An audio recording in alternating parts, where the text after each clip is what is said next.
there. Thank you so much for joining us today. My name is Linda Burdett, and it is my great joy to bring to you one of the writings of our foundation teachers.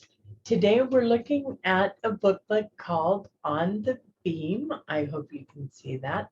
And it was written for us by Sam Swain. It's a little dated, as is most of our foundation readings, but the message is as true today as it was when it was originally written. I will go ahead and read this to you. It's not very long, and I hope you enjoy it as much as I do. On the Beam. The pilot of a giant airliner is guided along his course by a series of radio signals that constitute a beam. As long as the pilot is on the beam, he knows that he is following a safe and direct course through the sky to his destination. No competent pilot would think of getting off the beam, for to do so might mean disaster. This aid to aerial navigation is a comparatively recent development. Yet, in the spiritual realm in which we live and move and have our being, similar signals to keep man on the beam are being transmitted continuously, as they have been since the very beginning of time. All that is required of us is to tune in and heed the spiritual impulses that chart for us a sure course on the way to happiness, health, and prosperity.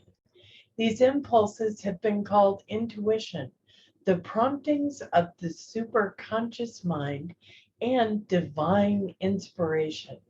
In 1 Kings, it is called the still small voice. Spiritual guidance is yours for the listening. It is never off the air. Its signals may come to you in the silence of the night or in the hubbub of the day. You may hear it in a sudden flash of inspiration while at some common task or after a long and prayerful meditation.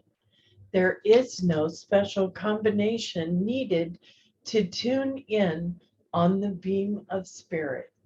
A lady very dear to me keeps on the beam by reading Bible verses daily. An artist friend keeps on the beam by consciously absorbing beauty. A certain gifted writer does his best work under the promptings of the inner voice, which he can hear only after he has cleared his mind of the debris of everyday thinking. Remember that although persons may tune in on the beam in different ways, the important thing is that the beam is always there. A biblical writer expressed this in a different way when he wrote, "Underneath are the everlasting arms." Meditate upon this thought. Fill your heart with the joy at the thought that the divine goodness has provided a spiritual beam for the guidance and succor of all men. And this meditation will bring you nearer to it. A young man felt the need of guidance in making an important decision in his life.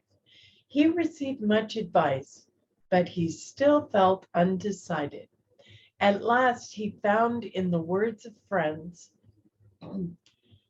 nor in the judgment of his own mind. He went to a church and knelt in prayer.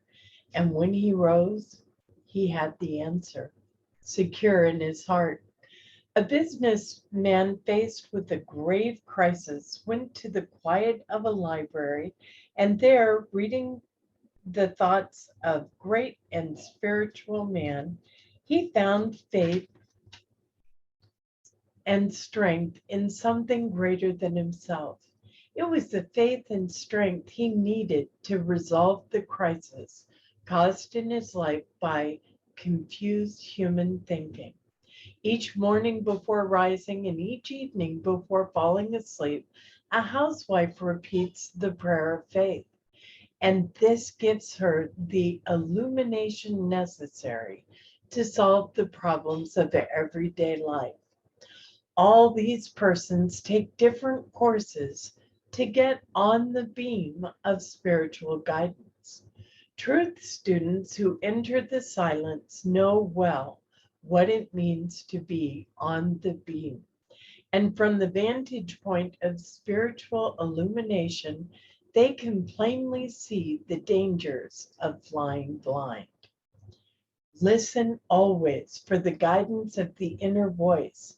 It will lead you to the high goal that resides innermost in your heart. It will make straight your course towards health, happiness, and prosperity, which is God's legacy to all of his children. At times, the way may be overcast, the destination seemingly obscure, but remember that you are enfolded by the love of Spirit. That Spirit is in and of you, and that by taking thought, you can merge your consciousness with that of the all-knowing one. Then you are on the beam. Your course is true. Your way is safe. You are under the guidance of the great dispatcher. That was On the Beam by Sam Swain.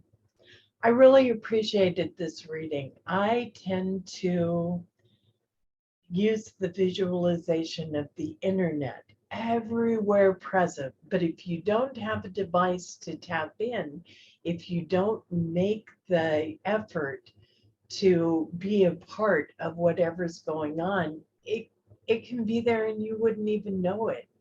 I love Mr. Swain's example of tuning in and being on the beam with Spirit. I hope you have found joy in this reading as well. God bless you, and thank you so much for joining in. Thank you for joining us, and let's stay connected and grow in spirit. We are on Facebook. Search for Unity Church of El Cajon and follow us and like our posts.